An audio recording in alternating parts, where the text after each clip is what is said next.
Hey there YouTube. So for this video I wanted to cover the IRS Form 8880. It is a credit for qualified retirement savings contributions. And so what kind of taxpayers might want to complete this form, because if you make contributions to your retirement plan during the year, you might get an additional tax credit so you can save some more money. So I've got a sample form in front of us and then one slide here which covers the 8880 and some of the rules you need to follow, and then what a sample return might look like. We've got an example here with John, our taxpayer. So the 8880 is filed by taxpayers that make eligible contributions to either their traditional or Roth IRA during the year. Now, a traditional IRA contribution is nice because you're putting money into your retirement account and you generally get a tax deduction for it on your tax return. Roth IRAs, you get no tax deduction, but the money grows tax-free and is tax-free when you take out distributions. Now, the reason why the 8880 is significant for both, but particularly traditional IRA contributions, is you can benefit from both the tax deduction for the amount you put in, and you can get a credit via the Form 8880, which also further reduces your tax liability. So taxpayers can qualify for this credit. This is single filing taxpayers if their income is less than $32,500 for the year, and they've got to be at least 18 years old at the end of the year to make this contribution and take the credit. Okay.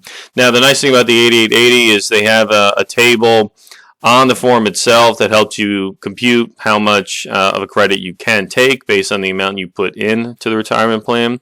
So let's look at our example here, and then we'll jump over to the 8880, see how that's completed, and then see how it's ultimately reported on the tax return. Okay, so we have John. He's a 22-year-old taxpayer and he makes $27,500 in W-2 wages.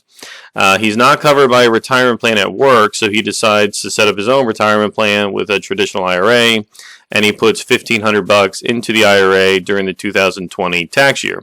Now, because this is a traditional IRA and he's not covered by a plan at work, he can deduct the full amount, right? So there's no phase out, there's no limitation.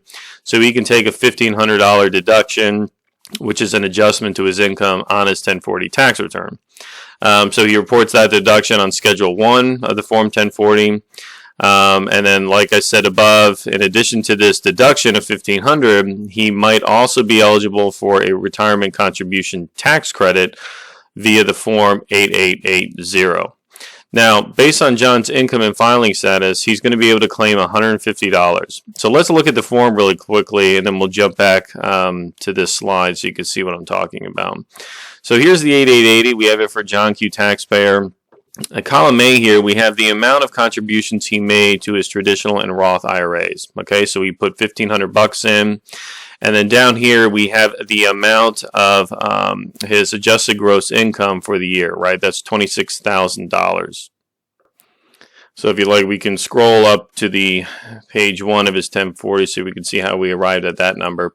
So line 11, right, his AGI is $26,000, right? And that's important because that's going to drive whether he can take a credit and what the limitations are going to be.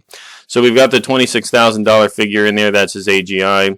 And then if we look at the table here, based on his AGI of $26,000 and his single filing tax status, he falls within this item here, this line item. So over 21, but below 29K.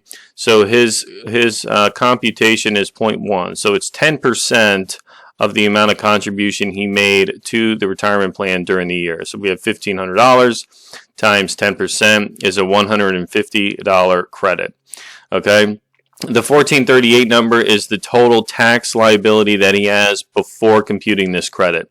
So if I jump back to page 2 of the 1040, we can see at the top here the amount of tax that was computed based on his AGI and taxable income is $1,438. Okay, so the $26,000 in AGI, he took the standard of $12,004, so his taxable income is $13,006, and on $13,006 of taxable income, his tax liability is $1,438. Okay, let me go back to the 8880.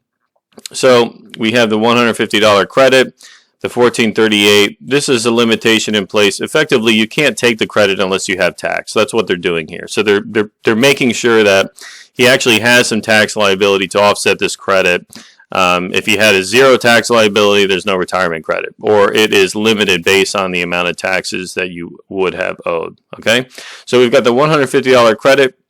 If we go back to page 1 really quickly here, so we've got his total income from his job, right? And here's the $1,500 traditional IRA deduction. That's on Schedule 1.